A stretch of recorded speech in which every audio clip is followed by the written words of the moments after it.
இது நம்ம மேடி டைலாக் மாதிரி தான். எனக்கே சட்ரா அதே மாதிரி தான்.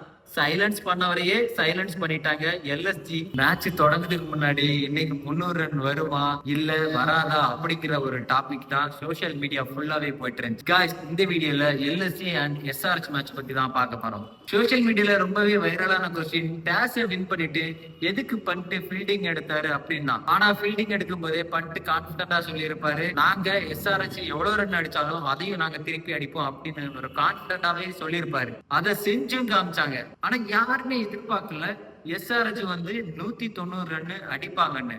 ஆனா உண்மையிலேயுமே அவங்களோட பேட்டிங்கோட ஸ்ட்ரென்த் தான் அது காமிக்குதுன்னு நான் சொல்லுவேன். யாருமே எதிர்பார்க்கல எல்எஸ்சி இந்த மாதிரி பவுலிங் போடுவான்னு. முக்கியமா ஷாகுல் தாகர் போன மேட்ச் எங்கே விட்டாரோ அங்கே இருந்து அவர் ஆரம்பிச்சாரு. போன மேட்சும் 2 விக்கெட் எடுத்தாரு. அப்புறம் அவருக்கு ஓவர் கொடுக்கல. ஓவர் கொடுத்திருந்தா மேபி மேட்சையும் மாறி இருக்க ஒரு சான்ஸ் கிடைச்சிருக்கலாம். சோ போன மேட்ச் அவங்க பண்ண தப்ப இந்த மேட்ச் அவங்க பண்ணல. கரெக்டாவே ஷாகுல் தாக்கூருக்கு ஓவர்ல கொடுத்து கம்ப்ளீட் பண்ணாங்க. ஷாகுல் தாக்கூரும் அதுக்கான ஒரு விக்கெட்டை அவங்களுக்காக கரெக்டா எடுத்து கொடுத்தாங்க. பவர் பிளேல 2 விக்கெட் அவர் தூக்கிட்டாரு. அதனாலதான் பவர் பிளேல 2 கம்மியாச்சுன்னு சொல்லுவேன். பவர் பிளே 2 கம்மியாச்சு மீன்ஸ் அப்ப கூட அவங்க 16 ரன் அடிச்சிருந்தாங்க. அதுவே அவங்க கம்மி மீன்ஸ் அவங்க கண்டினியூஸா எல்லா மேட்சுமே 80, 90 அப்படின்னு அடிக்கக்கூடிய டீம் தான். சோ அதனால அவங்க சடனா ஒரு 60 ரன் வரும்போது மேட்சிங் பார்க்கக்கூடிய எல்லாருக்குமே கொஞ்சம் ஸ்லோவா தான் பிளே பண்றாங்களோ அப்படின்னு ஒரு ஃபீலே கொடுத்தது. சரி, இப்ப மேட்ச்ல முக்கியமான பாயிண்ட் பத்தி பேசிடலாம். எல்எஸ்சி பத்தி போன வாட்டி நான் ஒரு ஒப்பீனியன் சொல்லிருப்பேன், அவங்களுக்கு பவுலிங் சுத்தமா கிடையாதுன்னு. கரெக்ட், உண்மையிலே அவங்களுக்கு பவுலிங் சுத்தமா கிடையாதுதான். ஆனா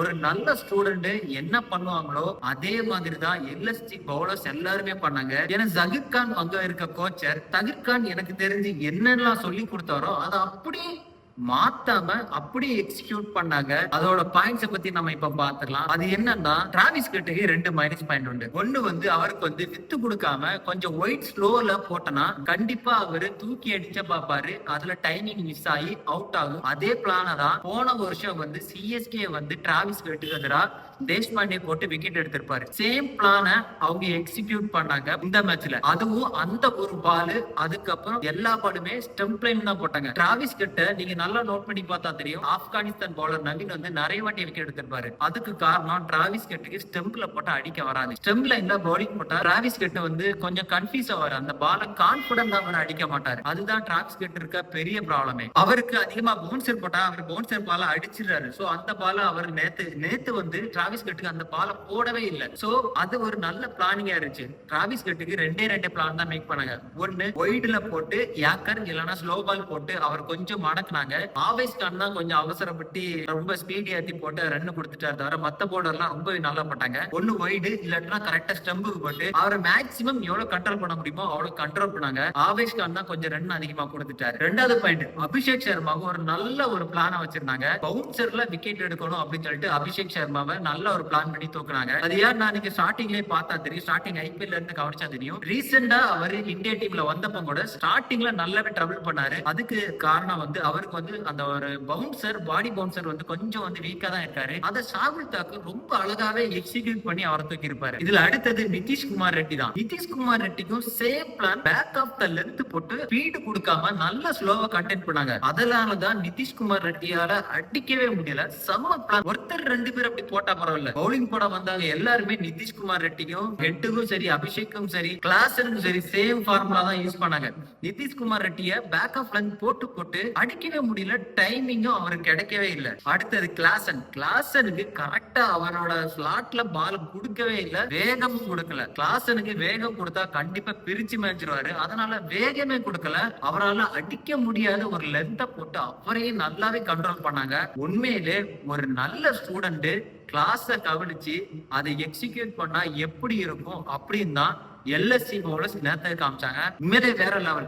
அதுவுமே எல்லாமே இந்தியன் பவுலர்னால கோச்சுக்கு இன்னும் நல்ல ஒரு அட்வான்டேஜும் அமைஞ்சு போச்சு. ஆனா இதுல அவுட் ஆஃப் பொசிஷன்ல வந்தவர் தான் வர்மா. புதுசா வந்த பிளேயர் தான். அவரு எப்படி நிதிஷ்குமார் ரெட்டி புதுசா எஸ்ஆர்எச் டீம்ல ஒரு ஷைன் பண்ணிருக்காரோ அதே மாதிரிதான் இப்ப வர்மாவும் வந்திருக்காரு. ரொம்பவே நல்லா பேட்டிங் பண்ணாரு. அடிச்சா 6 இல்லனா மொட்டை தான். அந்த மாதிரி கரெக்டா டைமிங் பால் எந்தெந்த பால எப்படி அடிக்கணும்னு சொல்லிட்டு கரெக்டாவே அடிச்சாரு. ஹெட்டும் வர்மாவும் ரொம்பவே நல்லா அடிச்சாங்க. ஆனா அவுட் ஆஃப் பொசிஷன்ல கூட ஒரு ஆள் வந்தது என்னன்னா பேட் கமிங்ஸ். மொத்தமே 4 பால் ஃபேஸ் பண்ணி 18 ரன் அடிச்சுட்டு போனாரு. அதுல 3 சிக்ஸ். இந்த மேட்ச் நீங்க பாத்தீங்கன்னா நல்ல குவாலிட்டியான பவுலிங் லைனப் இருந்துச்சு. அதே மாதிரி ஸ்பின்ல அவங்களால என்ன பண்ண முடியுமோ அதை பண்ணாங்க. பட் ஸ்பின் அடிச்சுட்டாங்க. ஆனா உண்மையிலே நல்ல குவாலிட்டி பவுலிங். போன மேட்சை கம்பேர் பண்ணும்போது ரொம்பவே நல்லா போட்டாங்க. அதுவுமே யார் யாருக்கு என்னென்ன மாதிரி பவுலிங் போடணுமோ அதை அப்படியே போட்டாங்க. எந்த ஒரு தப்புமே பண்ணாம அப்படியே போட்டாங்க. நீயா அடிச்சு 6 அடிச்சுக்கோ 2 எடுத்துக்கோ தவிர வேற எதுவுமே மிஸ்டேக் பண்ண மாதிரி எனக்கு தெரியல. ஆவேஷ் கான் தான் கொஞ்சம் தேவையில்லாம பவுலிங் கொஞ்சம் சொதப்பின மாதிரியே இருந்துச்சு. ஆவேஷ் கான் கொஞ்சம் கண்ட்ரோல் பண்ணி இருந்தா இன்னும் கொஞ்சம் கண்ட்ரோல் ஆயிருந்திருக்கிறேன்னு. SRH பேட்டிங் பத்தி கண்டிப்பா சொல்லி ஆகணும். டாஸ் வின் பண்ண உடனே எல்லாரும் சொல்லிட்டாங்க 300 ரன் வரப்போகுதுன்னு. பட் அப்படி நடக்கல. பட் அப்படி நடக்காம இருந்தாலுமே அவங்க எப்படி அந்த 190 ரன் கொண்டு வந்திருக்காங்கன்னா அந்த அளவுக்கு அவங்களுக்கு பேட்டிங் டெப்த் இருக்குன்னு காமிச்சிருக்காங்க. முதல்ல ஓப்பனிங் ஃபெயில், அப்புறம் இஷான் கிஷன் ஃபெயில், அதுக்கப்புறம் வந்து நிதிஷ்குமார் ரெட்டி அடிக்கல, கிளாசன் அடிக்கல. இவங்க 4 பேரும் அடிக்காமலே 190 வந்திருக்குன்னா அந்த பேட்டிங் லைன் எந்த அளவு ஸ்ட்ராங்கா இருக்குன்னா நினைச்சு பாருங்க. அவங்க 4 பேரும் ஃபார்ம்ல அடிச்சிருந்தாலும் என்ன நிலைமை இருக்குன்னு. SRH பேட்டிங் லைனப் வந்து டீப்பா இருக்கு. அவ்வளவு வந்து டெட்லியா இருக்குன்னு நம்ம சொல்லி ஆகணும். ஏன்னா முக்கியமான பிளேஸ் வந்து அடிக்காமலே 190 ரன் வந்து சாதாரண விஷயம் எல்லாம் இல்ல. LSCயோட பேட்டிங் பத்தி பேசிடலாம். நான் போன ஷோல சொன்னதான் LSC வந்து அவங்க பேட்டிங் இதையும் கொஞ்சம் இம்ப்ரூவ் பண்ணி ஆகணும். அவங்க ஃபுல்லா வந்து மாஷையும் பூரானை மட்டும்தான் இப்போ கொஞ்சம் நம்பி இருக்கிற மாதிரி தோணுது. ஏன்னா வந்து இவங்க 2 பேர் தான் 2 மேட்ச் நல்லாவே பெர்ஃபார்ம் பண்ணிருக்காங்க. சோ அதனாலதான் 2 வந்திருக்கு. பட் வேற யாருமே பெருசா வந்து நல்லா ஹிட்டர் மாதிரி தெரியல. சமத் வந்து கடைசியில் அடிச்சாரு, இல்லன்னு இல்ல, கடைசியில நல்லாவே அவரும் அடிச்சாரு. அவர் ஃபர்ஸ்ட் மேட்ச் கொஞ்சம் இப்பதான் அவர் வந்து ஒரு டச்ல வராத இருக்கு. சோ நான் அவரை பெருசா சொல்ல மாட்டேன். ஆனா நிக்கோலஸ் பூரான் போன சீசனும் நல்லா அடிச்சாரு. மார்ஷும் போன சீசன் கொஞ்சம் அடிச்சாரு. சோ அதே இது இப்ப இங்க கண்டினியூ பண்றாங்க. ஆனா இந்த டீம் வந்து மிடில் ஆர்டர்ல இதுவே நல்ல சொதப்பலா தான் இருக்குன்னு தோணுது. ஏன்னா பூரான் அவுட் ஆன அப்புறம் வந்து பண்ட்டுனாலும் எதுவுமே பண்ண முடியல. என்னாச்சுன்னு தெரியல. பண்ட்டுக்கு அவர் பிரஷர்ல இருக்கிறாரா அப்படின்னு தெரியல. பட் பண்ட்டுனாலும் எதுவும் பண்ண முடியல. ஆயுஷ் பதோனி எல்லாம் சொல்றது ஒண்ணுமே இல்லை. அவர் ஒரு ஹிட்டரே கிடையாது. நான் சொல்றதோட சீக்காவே அவர் கழுவி ஊத்திருப்பாரு. ஆயுஷ் பதோனி எல்லாம் அவ்வளவு பெரிய பிளேயர் கிடையாது. அவரை ரீட்டைன் பண்ணும் போதே வந்து ஷாக் ஆயிருந்துச்சு. எதுக்கு இவரெல்லாம் ரீட்டைன் பண்ணாங்க, வேற ஒரு நல்ல பிளேயரை ரீட்டைன் பண்ணிருக்கலாமா. 6 ஹிட்டிங் எபிலிட்டி ரொம்ப ரொம்ப முக்கியம் T20 பொறுத்த வரைக்கும். நீங்க 50 ஓவர்ல எப்படியான விளையாடுங்க, டெஸ்ட்ல எப்படியான விளையாடுங்க. ஆனா T20ல 6 ஹிட்டிங் எபிலிட்டி ரொம்ப ரொம்பவே முக்கியம். அது அவருக்கு சுத்தமாவே இல்ல. போன IPL நான் பார்த்தேன், ஒரே ஒரு மேட்ச் தான் அடிச்சாரு, வேற எதுவுமே அடிக்கல. LSCயை பொறுத்த வரையும் அவங்க ரொம்பவே முக்கியமான பிளேயர்ஸா நம்புறது மார்ஷும் பூரானை மட்டும்தான் எனக்கு தெரிஞ்ச வரைக்கும் இப்ப நம்புறாங்க. பவுலிங்ல ஷாகுல் தாகூர் வந்து ரொம்பவே நல்லா பவுலிங் பண்ணாரு. யாரும் எதிர்பார்க்காத விதமா 4 விக்கெட் எடுத்தாரு.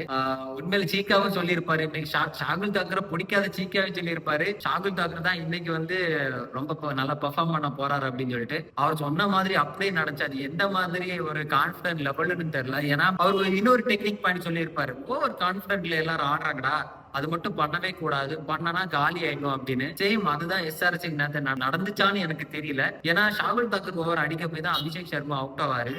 ஒரு சுமாரான பாலை போட்டு இஷான் கிஷானே அவுட் எடுத்துருவாரு.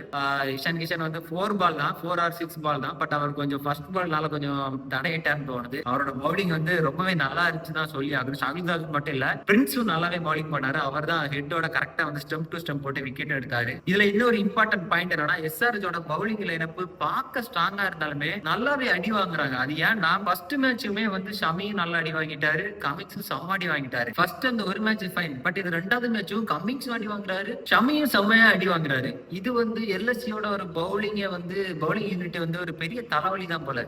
ஏன்னா நல்ல குவாலிட்டியான பவுலிங் அட்டாக் இருக்குது. பட் அவங்க 2 நல்லாவே குடிக்கிறாங்க. சாம்பா ஓவர்லாம் வச்சு வளர்ந்துட்டான்னு சொல்லணும். பூரான் எப்படா கிடைப்பா, எப்படா வருவது அந்த மாதிரி தான் திங்க் பண்ணிட்டு இருந்தாரு. ஏன்னா ஜாம்பா ஓவர் போட ஆரம்பிச்சுல அடிச்சு பிரிச்சு மேஞ்சிட்டாரு பூரான். அதனால அடுத்த ஓவரை ஜாம்பாவை கொடுக்காம கேப்டன் கம்மிங்ஸே வந்து அவரே போட்டு அவரோரு அடிச்சாங்க. பட் விக்கெட் எடுத்துட்டாரு. இந்த மாதிரி இருந்தனா ரொம்ப கஷ்டம். ஏன்னா கம்மிங்ஸ் ஓவர் தான் அடி வாங்குது, ஷமி ஓவர் தான் அடி வாங்குது, சாம்பா ஓவரும் அடி வாங்க தான் செய்யுது. இவங்க யாரை வச்சு நீ கண்டக்ட் பண்ண போறாங்கன்னு தெரியல. ஏன்னா அப்படி இருந்தனா எல்லா டீமும் இவங்க எவ்வளவு ரன் அடிக்கிறாங்களோ அவ்வளவு ரன்னுக்கு மத்த டீமும் ஈக்குவலா இல்லாட்டாலும் மேக்சிமம் நல்லா அடிப்பாங்க. ஒருவேளை வின் பண்றதுக்கும் சான்சஸ் இருக்கு இதே பவுலிங் வச்சு அவங்க போனா. அட்லீஸ்ட் கொஞ்சம் வெரைட்டியா சேஞ்ச் பண்ணணும். ஏன்னா நேத்து கமிங்ஸ் வந்து அடி வாங்கினதுமே ஸ்லோ பால் ட்ரை பண்ணாரு, அதுக்கப்புறம் கொஞ்சம் ஒயிட் ஆக்கர் போட்டாரு. சோ நிக்கோலஸ் பூரான் வந்து கொஞ்சம் மென்டலி வந்து அந்த ஒயிட் ஆக்கர் ஒயிட் ரேஞ்ச் பாலையே வந்து போயிட்டாரு. கரெக்டா வந்து ஸ்டெம்ப தேடி பால போட்டனால பால் அவரு டச் பண்ணாம டக்குன்னு கொஞ்சம் மிஸ் ஆயிட்டாருன்னு சொல்ல நிக்கோலஸ் பூரான். அதுலதான் விக்கெட் ஆனாரு.